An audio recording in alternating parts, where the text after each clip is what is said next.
यूं तो हमारे भारतवर्ष में जनसंचार के काफी सारे माध्यम हैं, परंतु उन सभी माध्यमों में से टीवी या टेलीविजन सबसे प्रमुख है।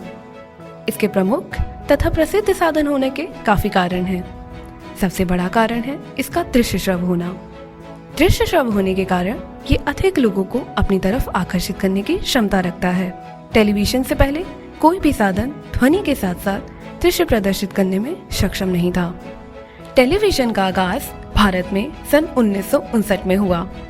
दिल्ली में हुए एक प्रदर्शनी के दौरान फिलिप्स कंपनी ने टेलीविजन का प्रदर्शन किया।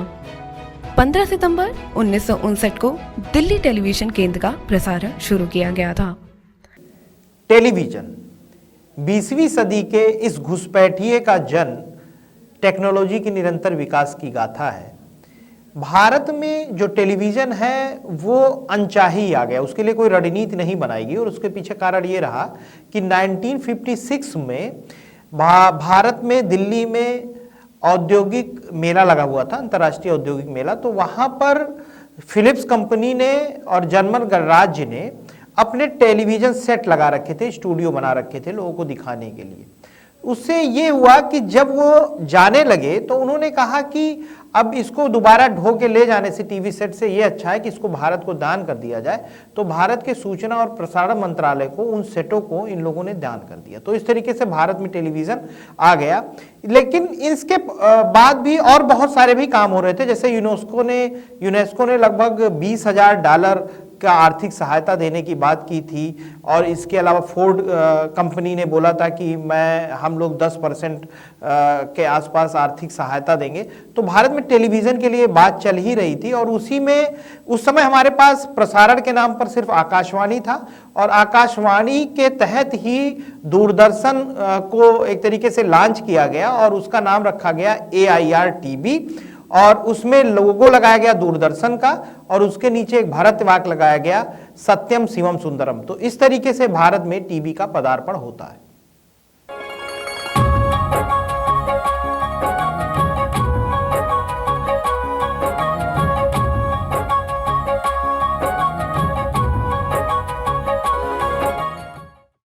सन 1967 में श्रीमती इंदिरा गांधी के द्वारा ग्रामीण दर्शकों के लिए कृषि दर्शन का उद्घाटन किया गया। यह प्रत्येक बुधवार और शुक्रवार को 20 मिनट के लिए प्रसारित किया जाता था। इस प्रोजेक्ट को परमाणु ऊर्जा विभाग ने प्रसारण मंत्रालय, ऑल इंडिया रेडियो, भारत कृषि अनुसंधान संस्थान और दिल्ली प्रसारण के सहयोग से शुरू किया गया था। टेलीविजन को जन जन तक पहुंचाने में सबसे अहम भूमिका थी 1975 में हुए एक ऐसे प्रयोग की जिसने टेलीविजन के इतिहास में क्रांति लाकर रख दी। इस उपयोग का नाम था साइट।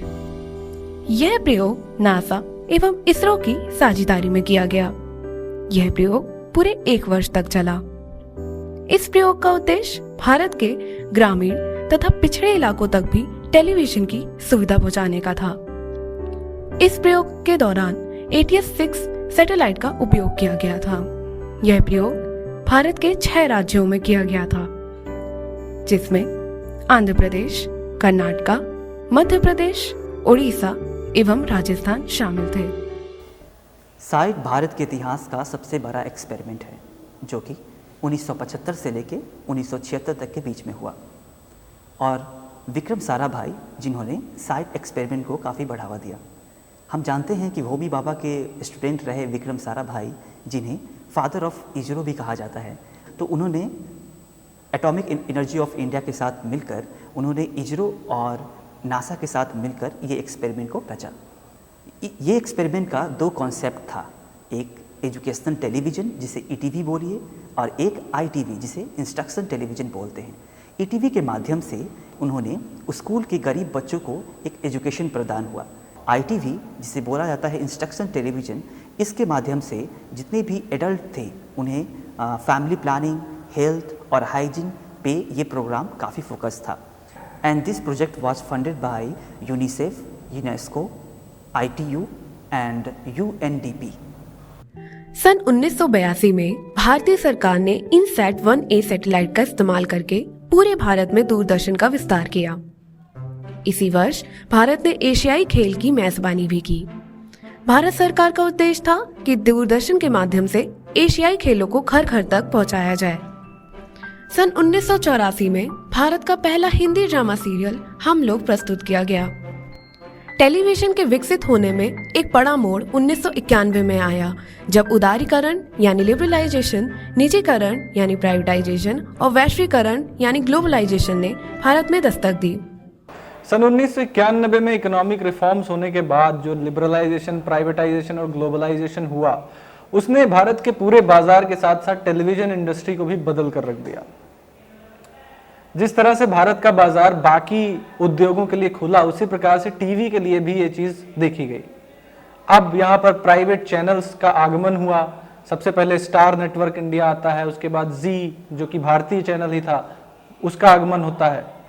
इसके बाद हमने देखा 1995 में केबल रेगुलेशन एक्ट आता है, जिसमें यह कहा जाता है कि जो एयरवेव्स और फ्रीक्वेंसी हैं वो पब्लिक प्रॉपर्टी है और उसका यूज पब्लिक के लिए होना चाहिए। इसके बाद ही हमने देखा कि प्रसार भारती एक्ट जो 1990 में पास हो गया था, उसके 7 साल बाद, इसमें लिबरलाइजेशन का एक बड़ा योगदान था कि 7 साल बाद फाइनली हमें प्रसार भारती जैसी संस्था मिली 1997 में। इसके अलावा जो ये बदलाव थे वो भारत के लोगों की लाइफस्टाइल में भी काफी बदलाव हमें दिखे। अगर बात करें सन 2000 की, तो इस समय तक केबल टीवी भारत के अधिकतर लोगों के घर तक पहुंच चुका था। सन 2003 में डिश टीवी द्वारा पहली DTH सेवा यानी डायरेक्ट टू होम सेवा की शुरुआत की गई, जिसके बाद केबल टीवी से ज्यादा लोगों का रुख इस सैटेलाइट कम्युनिकेशन पर आधारित सेवा की तरफ होने लगा। सन 1959 से वर्तमान समय तक टीवी के इतिहास ने काफी करवटें ली हैं। यह विकसित होने के साथ साथ हमारा मनोरंजन भी करती आई।